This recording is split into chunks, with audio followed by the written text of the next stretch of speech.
आज की कहानी है एक अच्छा भूत। महेंद्र दीवान की ये कहानी है। उसने भी ए तक का अभ्यास किया हुआ था और वो उत्तर प्रदेश का रहने वाला था। स्वभाव से मिलनसार होने के कारण मैं बहुत ही जल्दी दोस्त बना लेता हूँ। फेसबुक पर मुझे एक दोस्त मिला। उसने मुझे मुंबई घूमने के लिए आमंत्रित किया। मुझे पहले से ही मुंबई जाने की बहुत इच्छा थी, इसलिए मैंने मुंबई जाने का पक्का किया। लेकिन मुझे नहीं पता था कि मेरी ये छुट्टियां बहुत ही भयानक तरीके से खत्म होगी। आज भी मैं उस खाकी कपड़े पहने हुए भूत के बारे में सोचता हूँ तो मेरे मुंह से चीख निकल जाती है। मुंबई में मेरे दोस्त प्रतीक ने रेलवे स्टेशन के पास वाले घर पर मुझे रहने के लिए जगह दी। 10 दिन की छुट्टियों में जुहू, चौपाटी, महालक्ष्मी मंदिर, गेटवे ऑफ इंडिया देखने का नक्की किया। प्रतीक नौकरी करता था, इसलिए उसके पापा को दोपहर का खाना देने जाने में मैंने मदद की। मुझे नहीं पता था कि दोस्त के पिताजी की ये मदद मुझे बहुत ही भारी पड़ने वाली थी। मैं मीरा रोड से टिफिन लेकर जा रहा था।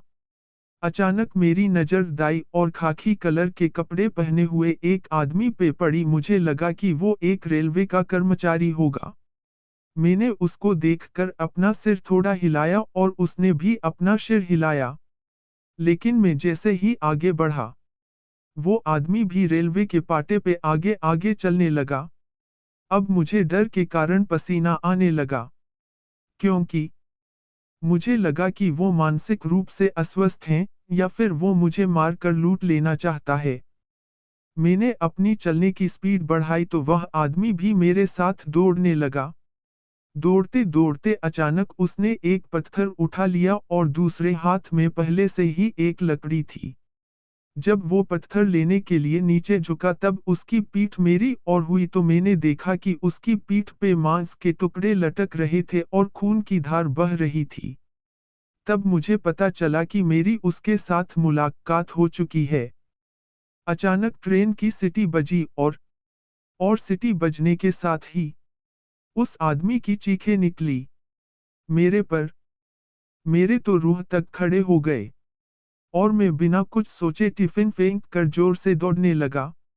मेरी चंपल भी रास्ते में छूट गई और कंकड़ और पत्थर वाले रास्ते पे 300 मीटर तक दौड़ के हाईवे तक पहुंचा। सन्नाटा और उस सनकी से दूर जाकर लोगों की भीड़ देखकर मेरी जान में जान आई।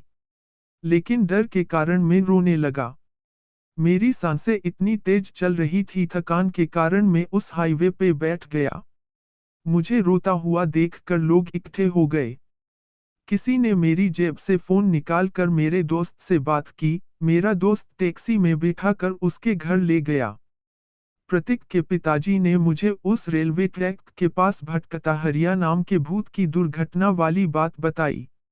उन्होंने बताया कि हरिया एक रेलवे कर्मचारी था। हरिया का काम ट्रेन के पाटे रिपेयर करने का था और जानवरों को रेलवे के पटरी से दूर रखने का था। हरिया खुद का काम पूरी लगन और मेहनत से करता था। एक दिन एक जानवर का पैर रेलवे की पटरी में फंस गया था। हरियो ये देखकर पटरी की ओर भागा और अपनी पूरी ताकत लगाकर वो जानवर का पैर निकालने की कोशिश करने लगा और उसी वक्त अचानक से ट्रेन आ गई। लेकिन बहुत ही कोशिश के बाद हरिया ने उस जानवर का पैर पटरी में से निकाल तो दिया। लेकिन ट्रेन की आवाज के कारण घबराए हुए जानवर ने अपने सींग से हरिया को उछाड़कर पटरी पर फेंक दिया और हरिया की पीठ पर से ट्रेन गुजर गई। शायद इसी कारण से हरिया ट्रेन की पटरी से गुजर रहे हर एक व्यक्ति को ट्रैक से दूर भगा रहा है। और बहुत बार दोपहर में जानवर उस जगह पर जाकर जोर जोर से चीखते हैं। शायद उनको भी डरा कर हरिया रेलवे पटरी से दूर भगाना चाहता है, ताकि किसी के साथ उसके जैसी दुर्घटना ना हो। 10 दिन की छुट्टियां 4 ही दिन में पूरी करके मैं ट्रेन के बदले बस से वापस अपने गांव चला गया। हरिया का भूत शायद अच्छे इरादे से लोगों को डरा रहा होगा, लेकिन उसको देखने का मेरा अनुभव मुझे आज भी डरा देता है।